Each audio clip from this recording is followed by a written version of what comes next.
Appointed थी सबसे youngest vice president India की।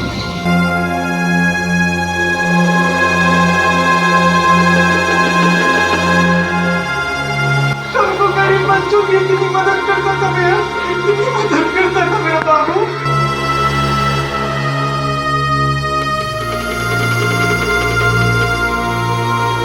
अभी 10 दिन में मेरी एनिवर्सरी है, छठी एनिवर्सरी। मेरा बाबू पता है लास्ट लाइन क्या बोला सर? मैंने लास्ट लाइन 3 दिन बाद लास्ट था वो सर, वो लास्ट था मेरे बाबू का लाइन। उसके बाद कुछ नहीं बोला उसने। के चलते मार दिया बाबू। और इनके पास था ये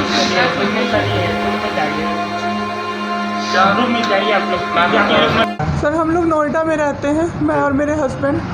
अभी होली में हम लोग बिहार आए हुए थे सर, होली मनाने के लिए पूरी फैमिली का गेट टुगेदर था। 9 अप्रैल को मेरे हस्बैंड की तबीयत ख़राब हुई, फीवर हुआ उनको काफ़ी तेज़। हमने कोरोना का 2-2, 3-3 बार टेस्ट करवाया, नेगेटिव आया। RT-PCR के लिए दिया तो वहाँ पे भागलपुर में सर, भागलपुर में थे हम लोग, वहाँ पे 1 दिन 2 दिन वेट करते करते 10 दिन तक रिपोर्ट नहीं आया। फिर हमने नोएडा के एक डॉक्टर हैं उनसे कंसल्ट किया, वीडियो कंसल्टेशन से। उन्होंने बोला कि CT चेस्ट करवाना है। हम लोग भागलपुर गए और CT चेस्ट करवाए तो उसमें उनका इन्फेक्शन आया। 60% लंग्स उनका उसमें इन्फेक्टेड था, डैमेज नहीं था, इन्फेक्टेड था बस। बाकी लंग्स का हर चीज़ परफेक्ट था, सारा चीज़ नाक का, गले का सब कुछ नॉर्मल था, उसमें रिपोर्ट में था।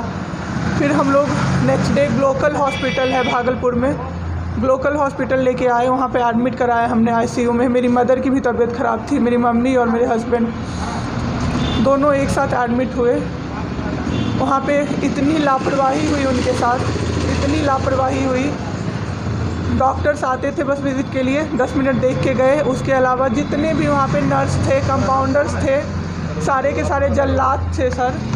कोई दवाई तक नहीं देना चाहता था पेशेंट। मेरी मदर टचवुड बेटर कंडीशन में थी थोड़ी, मेरे हस्बैंड बोल भी नहीं पा रहे थे उस समय तक, इशारे से पानी का ऐसे बताते थे, लेकिन कोई उनको पानी नहीं पिलाता था सर। वो मुझे हार के फ़ोन करते थे कि पानी पिला दो। जब मैं अंदर जाती थी तो ये लोग हल्ला करते थे कि क्यों जा रहे हो अंदर, फिर भी मैं जाके उनको पानी पिलाती थी, जूस पिलाती थी। रेमडेसिविर इंजेक्शन का नाम आप लोगों ने अभी तक सबने सुन लिया होगा कि कितनी मुश्किल से मिल रहा है। डॉक्टर ने वहाँ सजेस्ट किया, मेरे 2-2 पेशेंट थे वहाँ, हमने बहुत मुश्किल से अरेंज किया। जब वो इंजेक्शन मिला तो एक दिन रात को जब इंजेक्शन देने लगे, हाफ़ इंजेक्शन फ्लोर पे गिरा दिया उन्होंने। हमने कहा कि इतना महंगा इंजेक्शन है, इसी का असर होके ठीक होते ये आपने कैसे गिरा दिया? उन्होंने कहा कि 50,000 का भी गिरा देता ना तो तुम कुछ नहीं कर पाती अभी। हम लोग चुपचाप वहाँ से सर हट गए। थोड़ी देर बाद वहाँ पे मेरे हस्बैंड को मैंने देखा कि उन्होंने 2-3 बार पॉटी किया था, यूरिन पास किया था, कोई क्लीन करने नहीं आ रहा था सर। 6 घंटे से वो उसी गंदगी पे पड़े हुए थे। उन्होंने मुझे फिर फ़ोन किया, बस फ़ोन कर पाते थे सर, बोल भी नहीं, बस मिस्ड कॉल आती थी, मैं समझ जाती थी कि कुछ परेशानी है उनको। जब मैं गई तो मैंने देखा पूरे गंदे बेड पे मेरे हस्बैंड 6 फीट 2 इंच के सर, पूरे गंदे पे वो सोए हुए थे सर। मैंने ज़बरदस्ती सबको बुलाया। एक आदमी था ज्योति कुमार करके, ज्योति कुमार, सब लोग ध्यान से इसको कवर कीजिए। ज्योति कुमार एक कंपाउंडर था वहाँ पे। कौन से हॉस्पिटल का नाम? Glocal hospital Bhagalpur. Jyoti Kumar compounder है वहाँ का, मतलब जो अटेंडेंट सब होते हैं ना वो है, लड़की नहीं है, लड़का है ज्योति कुमार। उसको मैंने रिक्वेस्ट किया कि भैया प्लीज़ आप मेरे हस्बैंड की मदद कर दीजिए, रात में ये लोग रुकने नहीं दे रहे हैं मुझे अपने पास, इनके पास। उसने बोला ठीक है ज़रूर मदद करूँगा, ये कह के, और मैं अपने हस्बैंड से बात करने लगी, इशारे से ही वो बात कर रहे थे, मैं बोल रही थी। अचानक से मेरा दुपट्टा खिंचाया बहुत ज़ोर से। मैंने सोचा क्या हो रहा है, जब मैंने पीछे मुड़ी तो मेरे कमर पे उस आदमी का हाथ था और मेरा दुपट्टा वो ज्योति कुमार खींच रहा था। मेरी माँ पीछे से चिल्लाई, मेरे हस्बैंड ऐसे ऐसे होने लगे, पूरा पसीना उनको चल गया, कुछ बोल नहीं पा रहे थे वो।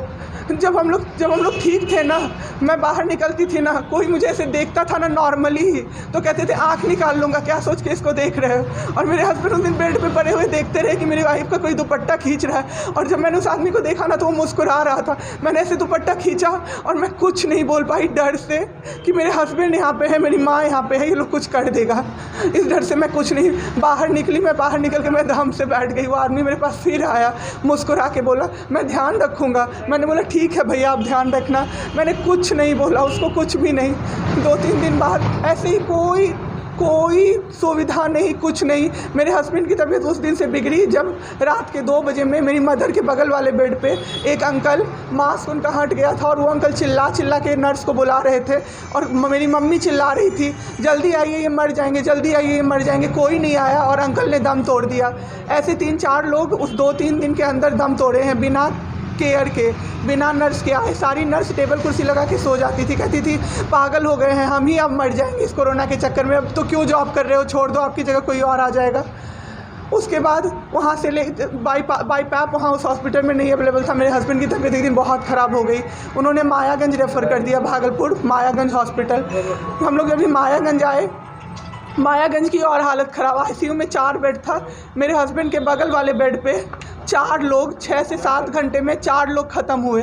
क्यों ख़त्म हुए? वो नर्स को बुला रहे थे, सिस्टर आ जाओ, दिक्कत हो रही है, दिक्कत हो रही है, और सिस्टर नहीं आती थी। एक अंकल तो बुलाते बुलाते उलट के गिर गए, पूरा सर फूट गया, ब्लड और मर गए वो अंकल वहीं पे। इतना मेरे हस्बैंड डर गए। शाम होते होते मेरे हस्बैंड की तबीयत अचानक से ख़राब होने लगी, पूरा ये सब ड्राई हो गया, एक लेयर वाइट कलर का जम गया उनके ऊपर, बहुत ज़्यादा तबीयत ख़राब हो गई। हम लोगों को समझ में नहीं आ रहा था कि हो क्या रहा था। अचानक से मेरे दिमाग में आया ना, डॉक्टर को कम से कम 5-6 बार मेरी बहन बुलाने गई है, क्योंकि कोई डॉक्टर था ही नहीं ड्यूटी। कब हुई आपके हस्बैंड की डेथ में? परसों। सुनिए मेरी बात, पहले पूरी कहानी मेरी सुनिए।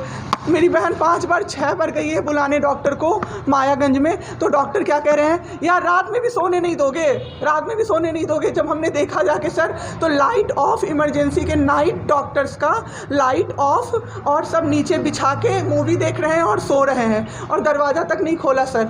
मेरे हस्बैंड की ऐसी हालत हुई, जब मेरी दीदी बहुत जाके चिल्लाई तब एक डॉक्टर आए वहाँ से, तो उन्होंने देखा क्या कि मास्क, उन्होंने ऐसे मास्क लगा होता है ना, उसमें एक ऑक्सीजन सप्लाई का पाइप होता है ना, वो पाइप ही नहीं लगाया था सर, बस मास्क लगा के छोड़ दिया था, ऑक्सीजन सप्लाई आ ही नहीं रहा था। जब बहुत कम हो गया तब वो डॉक्टर आए और पाइप लगाया, मेरे हस्बैंड तुरंत में ज़िंदा हो गए। उसी दिन से उनके दिमाग में वो ऑक्सीजन की किल्लत का डर बैठ गया सर। बहुत 7 घंटे बिना ऑक्सीजन के रहे सर, लड़ते रहे। फिर उस दिन इतना वो डर गए, वो बोले नहीं अब हमको कहीं बाहर लेके चलो। दिल्ली में सर हमने बेड का किया, बहुत पता नहीं था, दिल्ली में कहीं भी जगह नहीं था। हम पटना आए, राजेश्वर हॉस्पिटल में सर पटना आए। यहाँ पे इन्होंने कहा आईसीयू में अटेंडेंट नहीं अलाउड हैं, नहीं जाओगे आप। मेरे हस्बैंड रोने लगे कि मेरी वाइफ को बस भेज दो, वो रहेगी तो मैं ठीक हो जाऊँगा। इन लोगों ने नहीं अलाउ किया सर। मैंने देखा एम्बुलेंस से हम लोग भागलपुर से पटना आए थे राजेश्वर, रास्ते में उनको 3 बार पॉटी हुई थी सर। उसी गंदे बेड पे उनको 4-5 घंटे राजेश्वर में सुलाया रहा। मैं 10 बार जाके बोली बाहर से कि सर प्लीज़ बेड क्लीन कर दीजिए, वो हम लोग देख लेंगे ना। एक डॉक्टर निकले, मैंने बोला, वो मेरे हस्बैंड अंदर से ना बोल नहीं पा रहे थे ना, अंदर से ऐसे कर रहे थे, बुला रहे थे सबको। मैंने कहा सर वो बुला रहे हैं किसी को बाहर से, तो एक डॉक्टर मुझे कहता है अरे छोड़िए ना, वो छोड़ा तो ऐसे ही बौखला रहा है जब से आया है। मैं उस समय कुछ नहीं कर पाई सर। उसके बाद उनका ऑक्सीजन लेवल जब 37 हो गया, तब मेरे साथ मेरी दीदी थी, मेरे जीजा जी थे और मेरे जेठ थे। तब मैंने अपने जीजा जी को बोला कि अब मेरे से नहीं रहा होगा, मुझे किसी तरह से अंदर भिजवाइए। तब उन्होंने ज़बरदस्ती मुझे अंदर भेजा और 37 से 74 मैंने कर दिया 10 मिनट में। मेरे बाबू का ऑक्सीजन लेवल मैंने बढ़ा दिया। उसके बाद इन लोगों ने मुझे बोला, मैंने बोला सर अटेंडेंट अलाउड है, सारे के अटेंडेंट बैठे हुए थे। तो एक डॉक्टर ने मुझे बोला अटेंडेंट अलाउड नहीं रहेंगे तो कैसे काम चलेगा, सब तो कोरोना से बीमार पड़ रहे हैं, हम लोग कितना देखें, हम लोग क्या मर जाए खांसते खांसते सबको देख के, बैठिए चुपचाप और देखिए। 15 दिन तक सर एक टेबल पे एक लगातार मैं बैठी हूँ। आज 1 महीना पे मैंने ब्रश किया है सर, 1 महीने पे ब्रश किया है मैंने। बाबू को बहुत ठीक कर दिया, इतना स्ट्रॉ लगा के सर, मास्क के अंदर से स्ट्रॉ लगा के बाबू को मैंने जूस, दाल, रोटी सब कुछ पिलाया सर। इतने ठीक हो गए ना कि जो डॉक्टर फर्स्ट डे बोला था ये बचेगा नहीं, वो डॉक्टर सर 3-4 दिन बाद कहता है टचवुड क्या कर दिया आपने इनके साथ, ये तो एकदम ठीक हो गए, गजब का फाइट दिया आप दोनों ने मिल के। मुझे क्या पता था कि मैं फाइट दे रही हूँ और ये लोग मेरे बाबू को ख़त्म कर देंगे। इतना ऑक्सीजन का किल्लत सर, मेरा बाबू डर गया बहुत ज़्यादा। ऑक्सीजन सिलेंडर देखता था और कहता था हाँ वो ख़त्म हो जाएगा, वो ख़त्म हो जाएगा। मैं कहती थी नहीं ख़त्म होगा बाबू। 1.5 घंटे के लिए सर ऑक्सीजन सप्लाई बंद रहता था। बाद में हमें पता चला ये लोग ब्लैक मार्केटिंग कर रहे हैं अंदर में ऑक्सीजन सिलेंडर का। जो अस्पताल वाले हैं ना, वो ऑक्सीजन सप्लाई बंद कर देते थे ताकि बेचैन होके लोग खरीदें उन्हीं से। हम भी खरीदे सर, मैंने भी खरीदा, क्या क्या करते, हमें भी तो चाहिए था। परसों सर सुबह में हमारे पास एक ही सिलेंडर था, पाइपलाइन बंद हो गया, मेरे हस्बैंड को बाईपैप लगा हुआ था, उनको 2 सिलेंडर से जाना था। लाइव बिहार यूट्यूब पर सब्सक्राइब और फेसबुक पर लाइक जरूर करें।